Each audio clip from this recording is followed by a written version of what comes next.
اعوذ باللہ من الشیطان الرجیم بسم اللہ الرحمن الرحیم۔ عزیزان من، آج ستمبر 1970 کی 30 تاریخ ہے اور درس قرآن کریم کا آغاز سورہ النور سے ہو رہا ہے، 24ویں سورت۔ جیسا کہ میں نے ہمیشہ یہ کہا ہے کہ قرآن کریم میں ایک ربط باہمی چلا آ رہا ہے، نہ صرف یہ کہ اس کی آیات میں باہمی ربط ہے بلکہ اس کی صورتوں میں بھی ایک ربط ہے، اور اس انداز سے دیکھیے تو یہ الحمد سے والناس تک ایک مربوط کتاب آپ کو نظر آئے گی، لیکن اس ربط کے لیے ذرا گہرائی میں جانے کی ضرورت ہے۔ سطحی نگاہوں کو تو 2 آیتوں میں بھی ربط نظر نہیں آتا، مانوی حیثیت سے گہرائی میں جائیے تو جیسے میں نے عرض کیا ہے یہ ساری کتاب مربوط نظر آئے گی آپ کو۔ سطحی نظروں سے دیکھیے تو آپ دیں کہ پچھلی آیت سورہ المومنون میں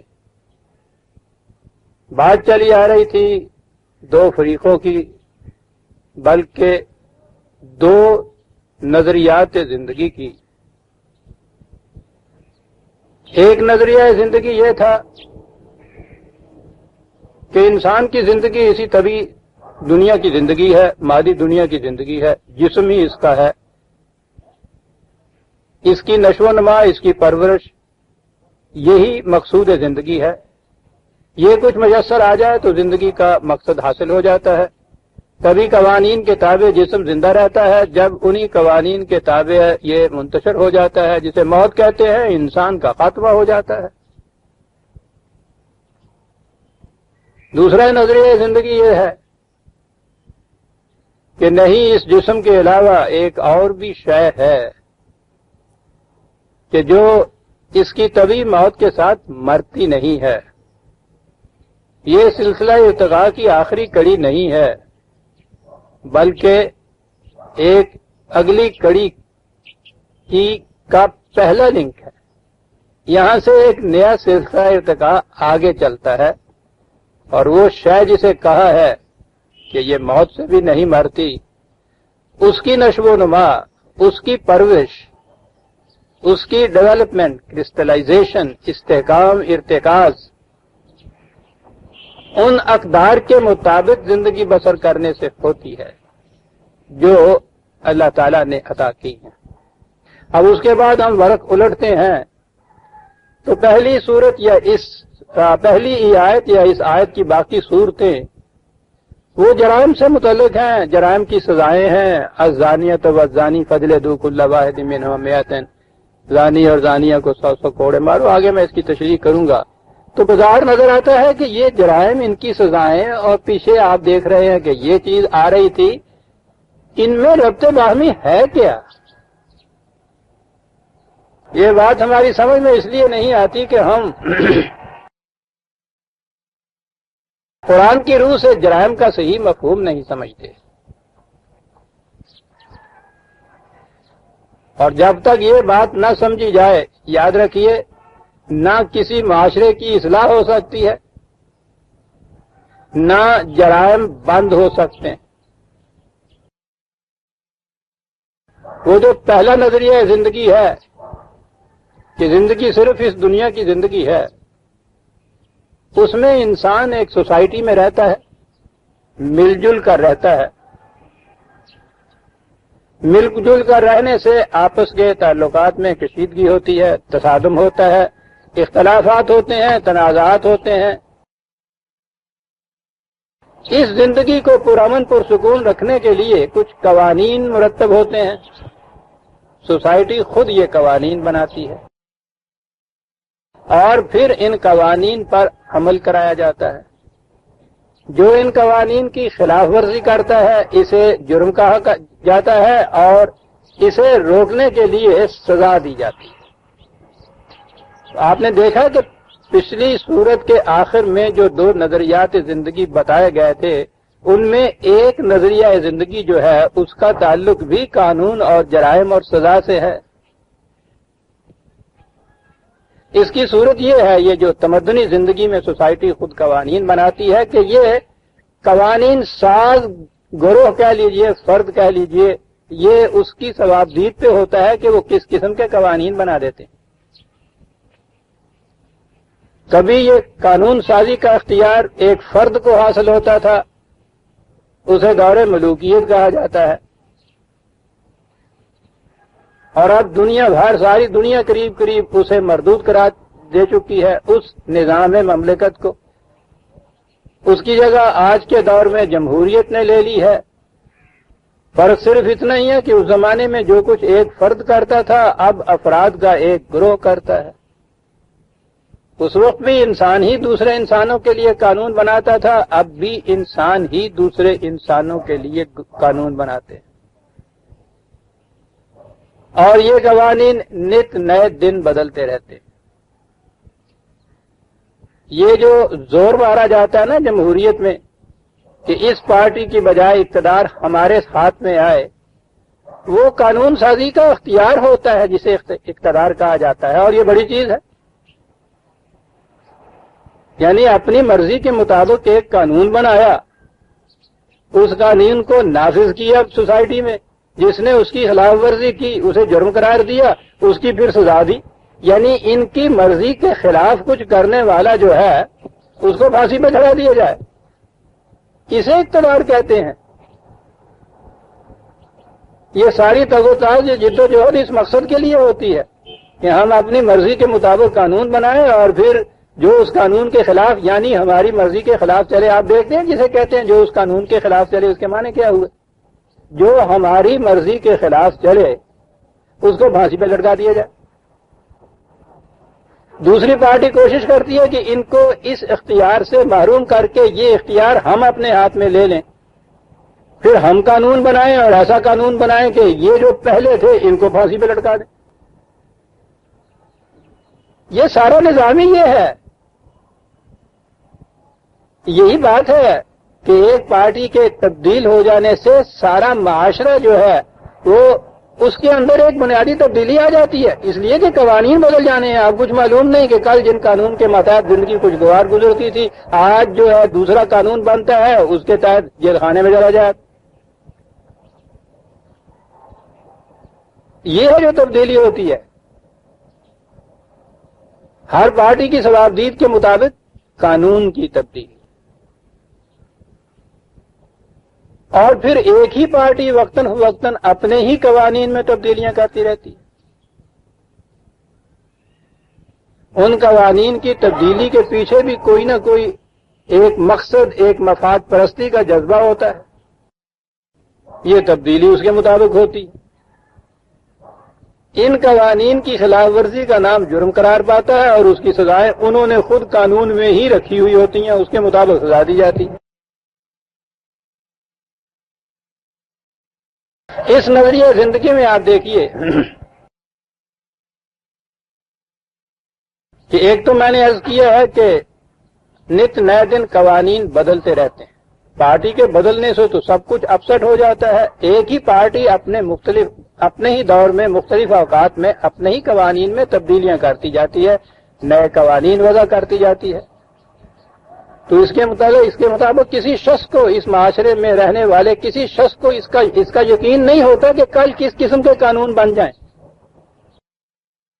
اور کل میری کیا کیفیت ہو۔ سینس آف سیکیورٹی جسے آپ کہتے ہیں، امن کی زندگی جسے قرآن نے لا خوف علیہم ولا هم یحزنون کہا تھا، یہ زندگی نہیں میسر آ سکتی آپ کو۔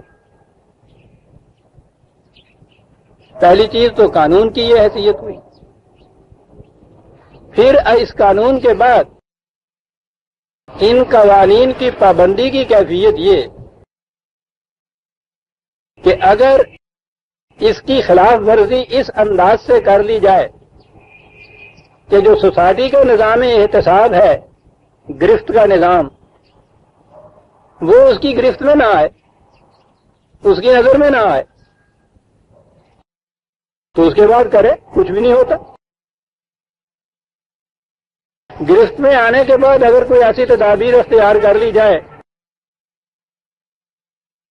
کہ پھر مجرم چھوٹ جائے، پھر اس قانون شکنی کا کوئی اثر نہیں ہوتا. اور انتہائی مسائل اگر لے لی جائے کہ ارادہ آپ کا ہو، آپ کے پاس آ کے آپ کے دوست بیٹھے ہیں، نہایت اچھا قیمتی پین یا گھڑی رکھی ہے میز پہ، اب ان کی نیت یہ ہے کہ یہ ذرا ادھر ادھر ہوں اور میں اس کو اڑا لوں.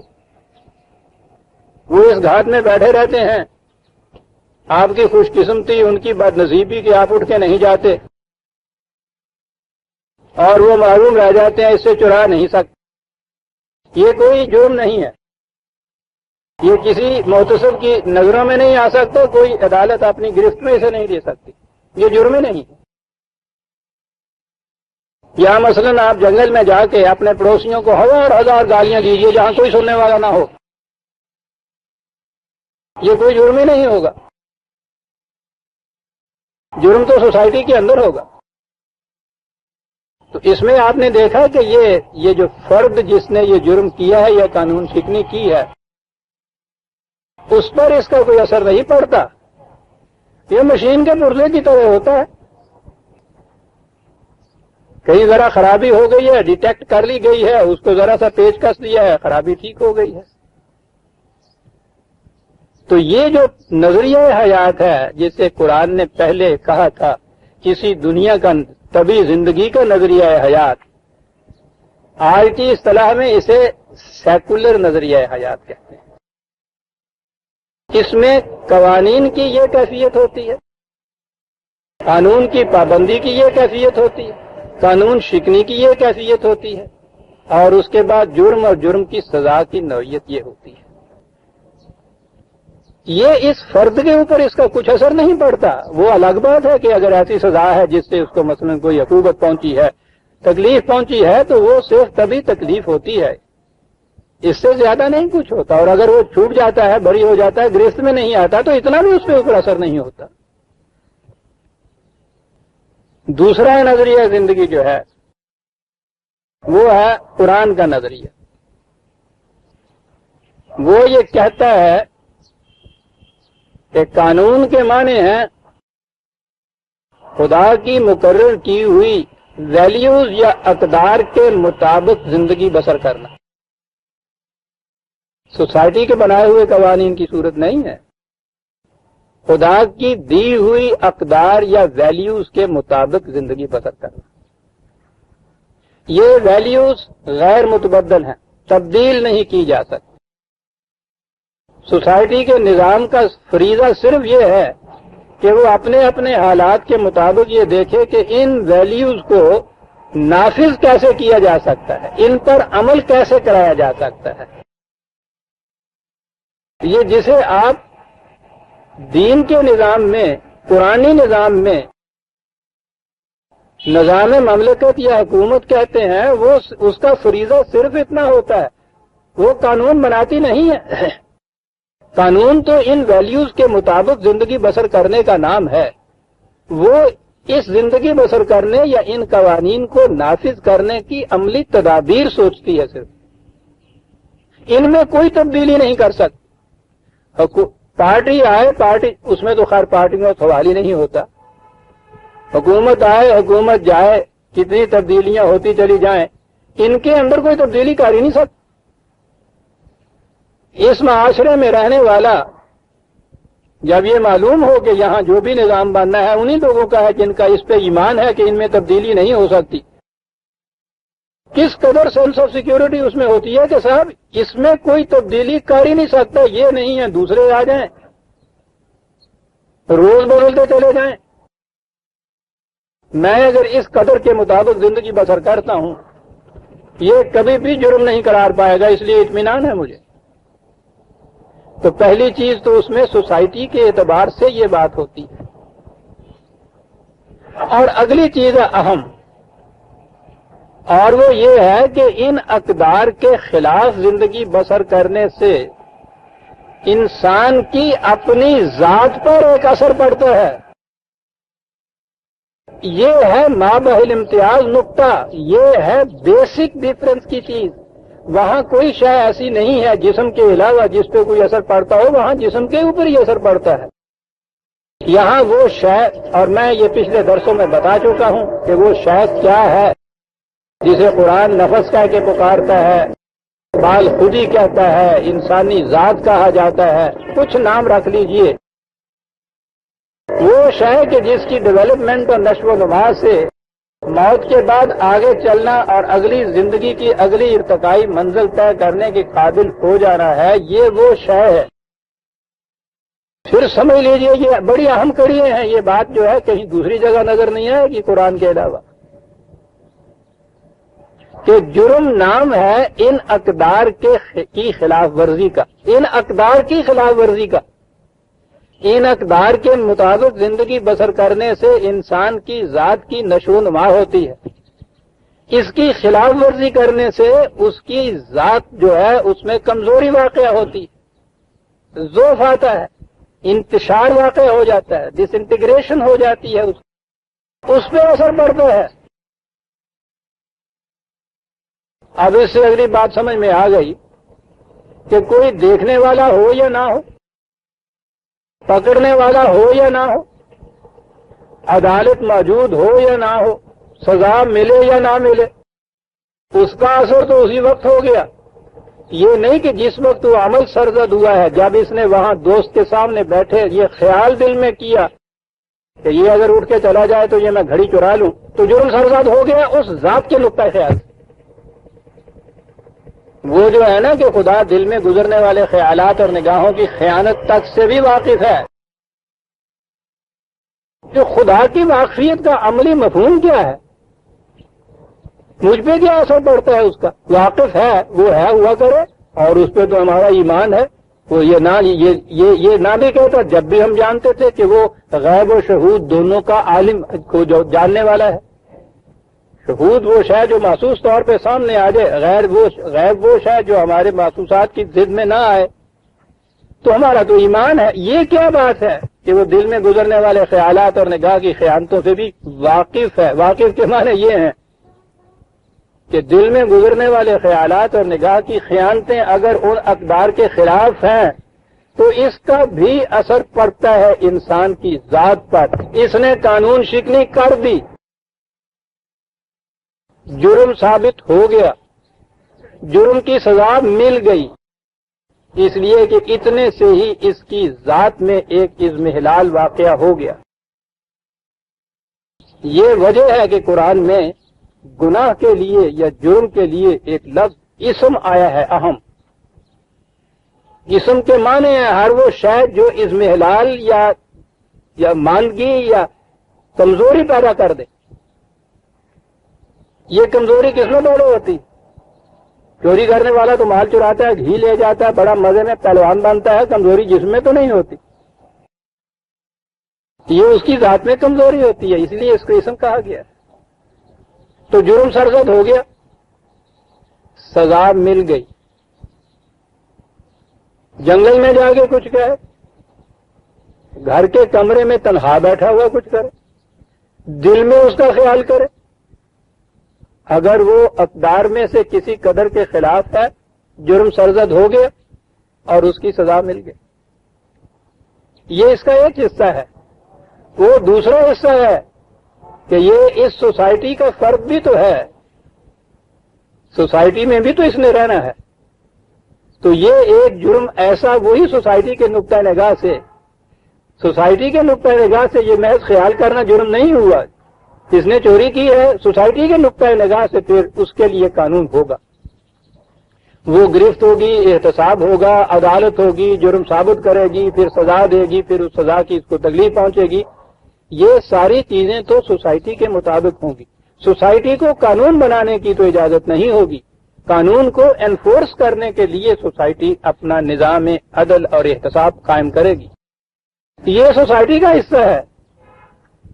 لیکن جہاں تک اس نظریہ زندگی کا تعلق ہے، سوسائٹی ہو یا نہ ہو، اس کا یہ نظام ہو یا نہ ہو، فرد سوسائٹی کے اندر ہو یا اکیلا کہیں ہو، جرم عملاً صادر ہو یا سرزد ہو یا نہ ہو، نیتی ہو، ارادہ ہی صرف ہو، وہ جو نقطۂ نگاہ انسانی ذات کا ہے، آپ دیکھیں گے کہ اس کا ایک نظام ہی الگ ہو گیا۔ اب یہ دو چیزیں جب اکٹھی ہوتی ہیں تو فرد مسلمان ہوتا ہے اور معاشرہ اسلامی ہوتا ہے۔ یہ جو ہمارے ہاں یہ چیز ہوتی ہے نا کہ چور کے ہاتھ کاٹ دیجئے صاحب، زانی کو سنسار کر دیجئے اور جرائم بند ہو جائیں گے، سب غلط ہے۔ وہ سوسائٹی کا نظام اگر آپ بہترین بناتے چلے جاتے ہیں تو یہ سوسائٹی کا نظام ہے۔ جرائم سزاؤں سے بند نہیں ہوتے، جرائم اندرونی تبدیلی سے بند ہوتے۔ 100 سال بھی نہیں گزرا، انگلینڈ میں 26 جرائم ایسے تھے جن کی سزا قتل تھی۔ ایک پینسل چلا لینے پہ بھی سزا قتل تھی، موت کی سزا، معاف رکھیے گا قتل میں نے کہا، موت کی سزا تھی اور کوئی جرم بند نہیں ہوا تھا۔ آپ کے ہاں تو بھی قتل کی سزا موت ہے، روز پھانسی چڑھتے ہیں لوگ، کتنے جرائم بند ہو گئے ہیں قتل کے، روز اضافہ ہوتا چلا جاتا ہے ان کے اندر۔ ٹھیک ہے، سوسائٹی میں بھی یہ نظام رہنا چاہیے، لیکن سوسائٹی کا نظام نہ تو یہ مقصد پورا کر سکتا ہے، نہ وہ فول پروف ہو سکتا ہے، نہ اس سے جرائم بند ہو سکتے۔ یہ جو نظریہ زندگی ہے کہ میرے ہر عمل کا پہلا اثر خود میری ذات کے خلاف پڑنا ہے، خواہ کسی دوسرے پر اس کا اثر پڑے یا نہ پڑے، کوئی کسی کی گرفت میں آؤں یا نہ آؤں، سزا ملے یا نہ ملے، مجھے سزا مل گئی، میں مجرم ہو گیا، اس کا پہلا اثر میری اپنی ذات پہ پڑتا ہے، اور میرا زندگی کا مقصد اپنی ذات کا تحفظ اور اس کی نشو و نما ہے۔ اس لیے یہ ایمان جو ہے آپ کا، اس سے جرائم بند ہوتے، یہ تغیر اگر ہوتا ہے تو۔ اگر جرم سرزد ہو گیا ہے، اس کے باوجود بعض اوقات لغزش ہو جاتی ہے، سوسائٹی کے قانون کی روح سے بھی آپ کو سزا مل جاتی ہے، اس سزا سے آپ کی جو ذات کے اوپر اثر ہوا تھا وہ نہیں مٹ جاتا، اس کے مٹنے کا اور طریقہ ہے، قرآن نے بتایا ہے۔ وہ مٹنے کا طریقہ اس نے یہ کہا ہے کہ پہلے اس چیز پہ تمہیں ندامت ہونی چاہیے، پھر اس کا احساس ہونا چاہیے کہ اس سے میری ذات کے اوپر کتنا مجھے نقصان پہنچا ہے، اور اس کے بعد اس نے کہا ہے کہ جتنی یہ چیز تم نے غلط کی ہے اس سے کہیں زیادہ اچھے کام کرو تو تب یہ مٹ سکتا ہے اس کا جو دھبا ہے، ورنہ اس کی تلافی نہیں ہو سکتی۔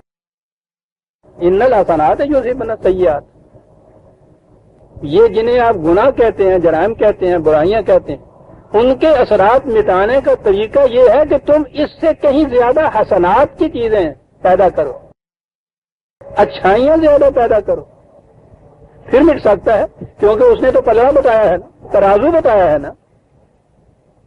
تو ترازو میں اگر یہ برائیوں کے پلڑے میں کوئی زیادہ چیز جھک گئی ہے تو اس کے لیے تو ضروری ہے کہ جو اچھائیوں کا پلڑا ہے اس میں کچھ ڈالو نا۔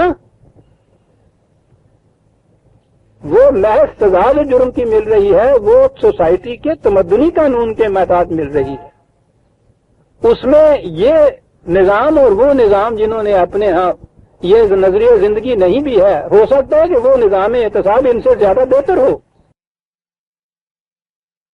اس میں دونوں برابر ہوتے ہیں۔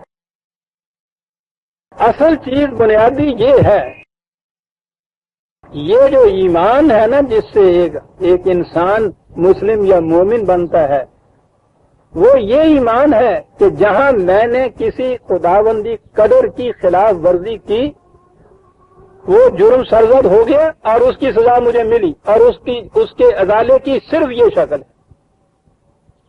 اس احساس سے بچتا ہے انسان جرائم سے، جب یہ بات ہو کہ اس کا اثر کسی دوسرے پہ ہو یا نہ، میری ذات پہ تو اس کا اثر ہو گیا۔ قرآن کریم میں کتنی آیات ہیں اس سلسلے میں، اصل میں وہ زور ہی اسی چیز کے اوپر دیتا ہے۔ ان اقدار پر ایمان، اس سے انسان مسلمان ہوتا ہے عزیزان ایمان۔ ہم اپنے متعلق تو بات ہی نہیں کر سکتے، ہم تو مسلمان ہوئے نہیں ہیں نا، مسلمانوں کے گھر میں پیدا ہو گئے، مسلمان کہلاتے ہیں۔ گوانڈی عیسائی کے گھر پیدا ہو جاتے عیسائی ہوں۔ یہ جسے کہتے ہیں مسلمان ہونا، وہ کیا ہے؟ ان اقدار کی صداقت پر یقین، اس بات پہ یقین کہ اگر اس قدر کی خلاف ورزی کی گئی تو وہ جرم سرزد ہو گیا، اس کی سزا مجھے مل گئی، کوئی دنیا میں مجھے نہیں بچا سکتا اس سزا سے، کوئی شفاعت نہیں بچا سکتی، کوئی جرمانہ نہیں بچا سکتا، کوئی سفارش نہیں پہنچا سکتی، قرآن کہتا کسی کی دوستی نہیں پہنچا سکتی۔ صاحب وہ تو سوال ہی نہیں ہے۔ کبھی مثال کے طور پہ آگ میں انگلی ڈالیے، وہ جو اس کے بعد آپ کو سزا مل رہی ہے، کسی کی سفارش، کوئی رشوت، کوئی لحاظ کسی کا، کسی قسم کا اس درد میں تخفیف کر سکتا ہے؟ وہ تو اس کے مرہم لگائیں گے تو آپ تخفیف اس کی ہوگی۔ یہ اپنی ذات پر اس کا اثر پڑتا ہے، قدر کی خلاف ورزی کا۔ آپ نے دیکھا کہ یہ جسے اس نظریہ زندگی کے تابع نظام احتساب اور عدل کہا جاتا ہے، وہ سیکولر کے ماتحت، اور جسے اب آپ اسلامی کہیے، میں اس لیے قرآنی کہا کرتا ہوں کہ اس سے متعین بات ہو جاتی ہے۔ قرآنی نظام کی بنیاد یہ ہے کہ ہر فرد کا اس پہ ایمان ہوتا ہے کہ اقدار خداوندی کے مطابق زندگی بسر کرنے سے میں مسلم اور مومن ہوں، اس کے خلاف ورزی سے میری ذات کے اوپر ایک ایسا اثر پڑے گا جسے دنیا میں کوئی بھی زائل نہیں کر سکے۔ یہ ہے جسے خدا کا قانون مکافات عدل کہتے، عمل کہتے۔ میری ذات پر دو چار ریفرنسز آپ دیکھ لیجئے، ویسے بہت آیات ہیں قرآن میں، سارا قرآن جو ہے وہ تو ہے ہی اصل میں اسی قانون مکافات عمل کی ہی تشریح و توضیح ہے، مختلف انداز میں اس نے کی۔ سورہ النساء میں ہے، غور کیجئے کتنی جامع آیت۔ وَمَن يَكْسَبْ اسمن، وہی لفظ اسم جو میں نے کہا، تکان، واماندگی، اضمحلال، کمزوری۔ وَمَن يَكْسَبْ اسمن فَإِنَّمَا يَكْسِبُهُ عَلَى نَفْسِهِ، جس نے بھی کوئی، یہ اب اس کا ترجمہ جرم کر لیجئے، جس نے بھی کوئی جرم کیا ہے تو بظاہر تو یہ نظر آتا ہے نا کہ کسی دوسرے کے خلاف کچھ کیا ہے، اس نے اس کو گالی دی ہے، اس کو مارا ہے، اس کو قتل کیا ہے، اس کی چیز چرائی ہے، اس کی عصمت دری کی ہے دوسرے کی۔ وہ کہتا ہے نہیں، وہ بات تو سوسائٹی کی ہے، یکسبہ علی نفسہ ہی، اس نے اپنے خلاف جرم کیا ہے۔ یہ تو اصطلاح بھی کہیں نہیں آپ کو ملے گی عزیزان من، تصور تو ایک طرف رہا، اپنے خلاف اس نے جرم کیا ہے۔ آپ دیکھ رہے ہیں کہ بات کہاں چلی جاتی، 4/111۔ وَمَن يَكْسَبْ اسْمًا فَإِنَّمَا يَكْسِبُهُ عَلَى نَفْسِهِ۔ اللہ، میں کہہ رہا ہوں اتنی سی آیت کے اوپر اگر ایمان ہے کسی کا، پھر جرم سرزد ہو سکتا ہے؟ پاگل ہی کوئی جرم ہو جو پھر جرم سرزد کرے۔ پاگل کے متعلق کہتے ہیں نا انہوں اپنے نفع نقصان کا بھی خیال نہیں، یہ تو اپنا نفع نقصان ہے اس میں، تو وہ کہتا ہے یہ دوسرے کے خلاف نہیں ہے، بھول ہے تیری، وہ تو سوسائٹی کی بات ہے کہ دوسرے کے خلاف جو کچھ ہوا ہے۔ اگر کوئی دوسرا انسان نہ کہیں ہو تو جرم ہی سرزد نہیں ہوتا، سوسائٹی کا جرم بھی سرزد نہیں ہوتا۔ یہ تو جب دوسرا انسان ہوتا ہے تو پھر جرم سرزد ہوتا ہے، یہ سوسائٹی کا جرم ہے جسے تو سمجھتا ہے میں نے اس کے خلاف جرم کیا، یا عدالت کہتی ہے تو نے اس کے خلاف یہ کچھ کیا، یہ سوسائٹی کی بات۔ اس کا ایمان تو یہ ہے کہ یکسبہ علی نفسہ، میں نے اپنے خلاف ایک جرم کیا۔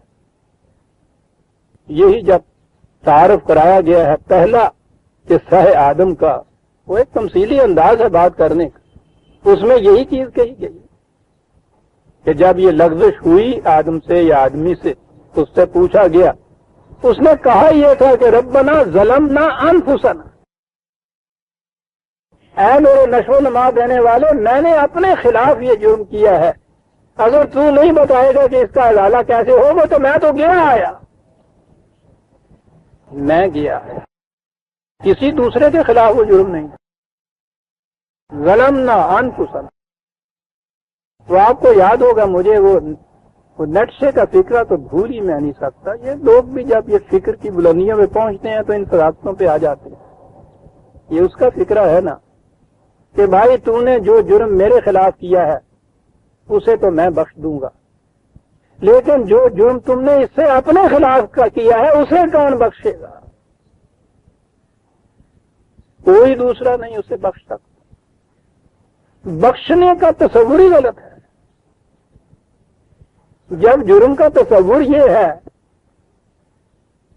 کہ جو میں نے یہ خلاف ورزی اس قدر ویلیو کی ہے، میری ذات کے اوپر اس کا اثر آ پڑا، اسے بخش کون دے گا؟ کون اس کی سفارش کر کے اس نقصان سے بچا لے گا؟ وہی جو میں نے کہا، یہ انگلی میں جو درد ہو رہا ہے آگ میں ڈالنے سے، میں نے یہ جو غلطی کی، یہ جرم کیا ہے، کون بخش دے گا اسے مجھے؟ کون چھڑا دے گا اس سے مجھے کہ اس کی سفارش قبول ہو جائے گی؟ کیسے رشوت سے میں بچ جاؤں گا؟ تو یہ جو ہے نا، یکسبہ علی نفسہ ہی، عزیزان من، اتنی اس کا نام ہے اسلام، اس کا نام ہے مسلمان ہونا۔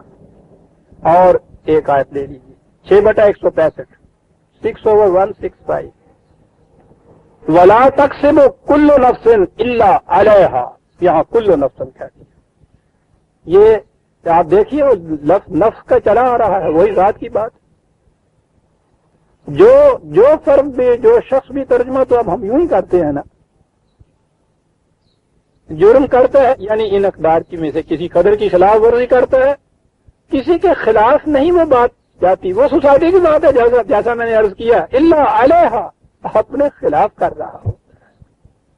اور جب اپنے خلاف کیا ہے تو کہا کہ یہ اصول سن چھوڑیے مقافات عمل کا، کہ لا تزر وازرۃ وزر اخرى، کوئی بوجھ اٹھانے والا دوسرے کا بوجھ اٹھا ہی نہیں سکتا، ایک تینوں آپ ہی چکنا پڑے۔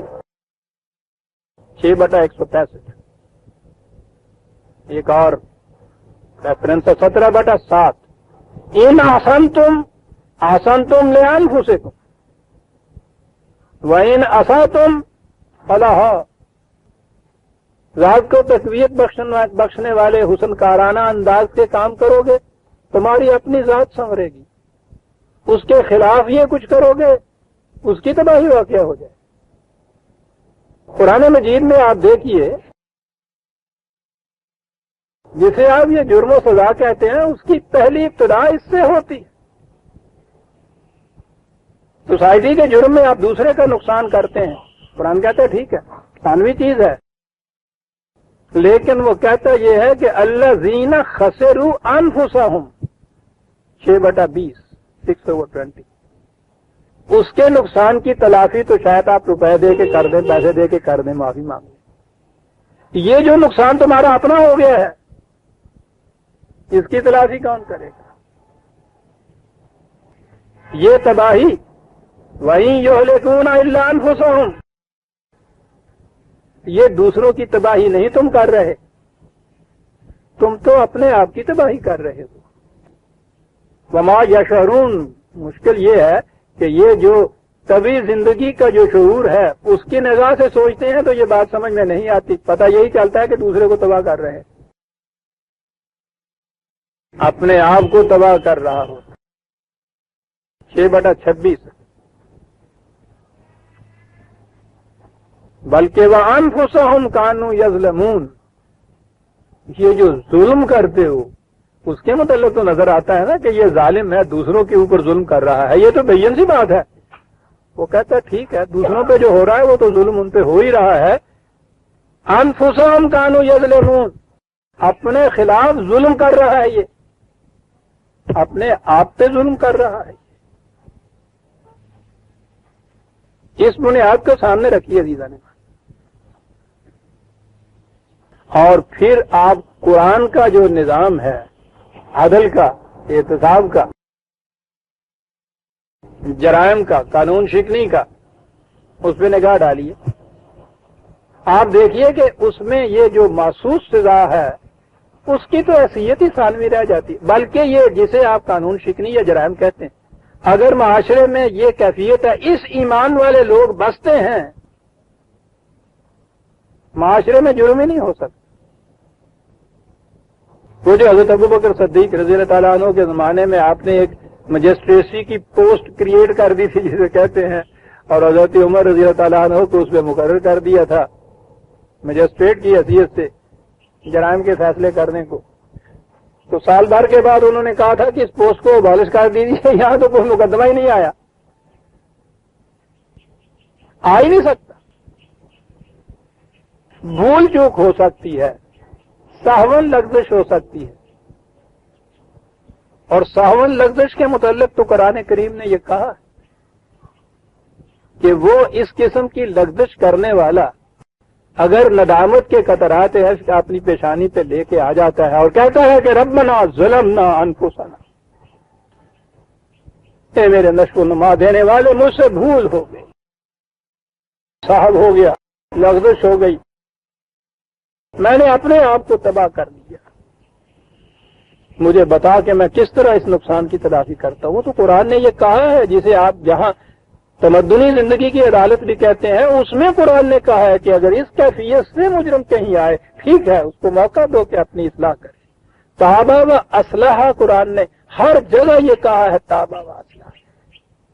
وہ بشری کمزوریوں کا لائسنس دیتا ہے. ہو سکتا ہے کہ لغزش ہو جائے، بھول چوک ہو جائے، لیکن اس کے بعد اگر یہ احساس فوراً آ گیا ہے اور احساس اتنا شدید آیا ہے کہ اس کی نگاہیں نہیں اوپر اٹھ رہی، جھکی ہوئی نگاہوں سے خطرات ندامت سے آلود پیشانی کے ساتھ وہاں آتا ہے اور کہتا ہے کہ مجھ سے غلطی ہو، بھول ہو. ٹھیک ہے، اتنی سی بات تو یہ ہو گئی کہ ٹھیک ہے، یہ جو پیچھے سرزد ہو گیا ہے اس کو تو جانے دیتے ہیں. وہ اسلحہ اس کے بعد کہا ہے کہ پھر اسے یہ کہو کہ یہ نگاہ رکھو، اگر یہ بار بار بھول چوک ہوتی چلی گئی تم سے اس قسم کی، تو یہ چیز کمزوری پیدا کر دے گی تمہارے اپنے اندر، عزم نہیں رہے گا. قرآن نے کہا ہے کہ یہ ہوا اس لیے تھا کہ آدم میں عزم نہیں ہم نے دیکھا تھا. عزم کس چیز کا نام ہے؟ پھر بات دوسری طرف نکل جائے گی، لیکن کیا کروں، دوسری طرف تو نکالے بغیر کام ہی نہیں چل سکتا نا. عزم کس کو کہتے ہیں؟ کیوں بھول چوک ہوتی ہے، کیوں کمزوری ہوتی ہے عزم کی؟ یہ جتنا آپ ارادہ یا عزم یہ چیزیں کہتے ہیں، یہ تو آپ کے اس سیلف، اس خودی، اس نفس کا فیصلہ ہوتا ہے. میں وعدہ کرتا ہوں آپ سے کہ یہ بات آپ کی میں کر دوں گا. یہ میں کون ہے جس نے یہ وعدہ کیا؟ یہ میں آپ کے جسم کا تو نام نہیں ہے، آپ کی زبان نے وعدہ نہیں کیا، آپ کے ہاتھ نے یہ نہیں کچھ کیا. یہ کیا ہے؟ میں ہے نا. تو جب آپ وہ وعدہ پورا نہیں کرتے، یہ کیوں نہیں کرتے؟ اس لیے کہ اس وقت یہ میں جس نے کہا تھا میں کروں گا، وہ میں نہیں رہتی، اس وقت کوئی اور میں ہوتی ہے. یہ جو میں کی تبدیلی ہے، یہ انسانی خودی یا نفس کی کمزوری ہوتی. یہ جو نشو و نما یافتہ، پختگی یافتہ میں ہوتی ہے، اس کی پہلی نشانی یہ ہوتی ہے کہ اس میں تبدیلی نہیں ہوتی، وہ میں رہتی ہے. آج بھی وہ میں ہے، 10 سال کے بعد بھی وہی میں ہوگی.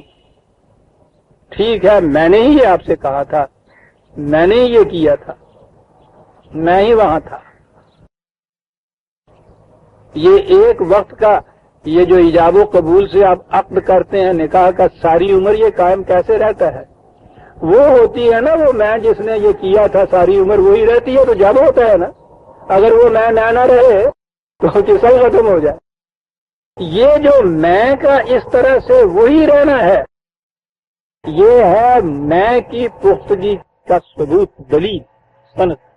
کوئی رہے، کوئی شخص جو بار بار وعدہ کرے، بار بار پھرتا چلا جائے، ویسے بے اصولہ پن آپ کہہ لیجئے، وعدہ خلاف آپ کہہ لیجئے، یہ الفاظ ہیں. اصل چیز یہ ہے کہ اس کی میں کی پختگی نہیں ہوتی. پختہ میں تو بدلتی ہی نہیں، وہ ایک جیسی رہتی. یہ ایک فکرے کے اندر وہ برگسونین ہے جنہوں نے یہ چیز وہاں کہی ہے، چینج لیسنس ان چینج. اس تغیرات کی دنیا میں عدم تغیر، وہ کہا انہوں نے کہ اس کا نام ہے میں. بڑی عمدہ ڈیفینیشن ہے. اور خود برگسان تو یہ کہتا ہے کہ we change without ceasing to be. حالات کی تبدیلیاں ہوتی ہیں لیکن میں ویسے ہی برقرار رہتی ہے. وہ جو میں نے کہا تھا کہ جب دودھ کے اندر ملا ہوا یہ کریم مکھن کا پیڑا بن جاتا ہے تو پھر وہ سارا دن پانی میں ڈالے رکھو، اس کو پانی بدلتے رہو، دوسرا پانی ڈالتے چلے جاؤ، وہ بیڑا اسے کرو نہ اس طرح رہتا رہے گا، کیونکہ وہ دودھ کا مکھن پک گیا ہے، ہوں پختگی آ گئی ہوں اندر، وہ نہیں بدلتا. اور اگر یہ نہ ہو، وہ دودھ کے اندر ہی ہو، تو پھر جو مرضی پانی جا پائی جاؤ اسی طرح نہ بننا تو رہ جائے. ہر آن بدلنے والا جو شخص ہے، تو یاد رکھیے معاشرتی نقطۂ نگاہ سے کوئی لفظ اس کے لیے آپ استعمال کر لیجئے، قرآنی نقطۂ نگاہ سے یہی کہیں گے کہ اس کی میں، اس کا نفس، اس کی سیلف، اس میں پختگی نہیں آئی ہوئی، خام ہے. اور اس کا نام کیریکٹر ہے. عزیزان من، یہ کیریکٹر لیس کون ہے؟ جس کی اس وقت میں کچھ اور ہے، شام کو کچھ میں اور ہے. وہ تو اس حد تک آگے جاتے ہیں. یہ بختانی لکھتا ہے کہ رات کو سوتے وقت آپ تہیہ کرتے ہیں کہ میں صبح 4 بجے ضرور اٹھوں گا، حتیٰ کہ آپ بعض اوقات الارم بھی لگاتے ہیں. وہ کہتا ہے یہ الارم لگانا بھی جو ہے یہ بھی ناپختگی کی نشانی ہے تمہاری، اپنے آپ تو تمہیں بھروسہ نہیں ہے، اس لیے خارجی سہارا ڈھونڈ رہے ہو نا. وہ کہتا ہے خارجی سہارے کے باوجود ہوتا کیا ہے، اور یہ ہوتا ہے ہمارے آپ کے سب کے ساتھ ہوتا ہے. سردیوں کی ہو رات لحاظ لے آئے ہوئے ہوتے تو سر بھی لپیٹے ہوئے نال. معاف رکھیے گا بیٹیاں، آپ تو بہن آپ تو سمجھ جاتی ہیں سارا کچھ. اتنی پنجابی تھی. اور 4 بجے آخر شب میں تو وہ نیند بھی زیادہ گہری ہوتی ہے، یہ سوئے ہوئے ہوں. اس وقت بغیر الارم ٹائم پیس کے تو بات ہی نہیں. وہ بھی اور بجے تو یوں ذرا کر کے، ذرا سا کر کے تو الارم دیتے آؤ ہاتھ مار کے الارم بند کر کے کوئی گل نہیں 6 بجے بھی چلے جاؤں گا. وہ کہتا ہے کیا چیز تھی یہ کہ شام کو 10 بجے، رات کو 10 بجے والی میں نے جب کہا تھا کہ میں نے صبح 4 بجے اٹھنا ہے، اور صبح 4 بجے میں آپ کی جو ہے وہ یہ کچھ کر رہی ہے. تو کہا کہ سوچو تو صحیح، اگر رات والی میں ہوتی تو وہ یہ کرتی کبھی؟ یہ میں وہ نہیں رہی. بڑی عجیب چیز ہے عزیزان مان. اور جیسا میں نے عرض کیا تھا، اب تو دور وہ آ گیا ہے جو قرآن نے کہا تھا کہ انفس اور آفاق میں ہماری نشانیاں تم دیکھو گے، قرآن کے حقائق کے لیے تو سند اور ثبوت بنتی جائیں گی.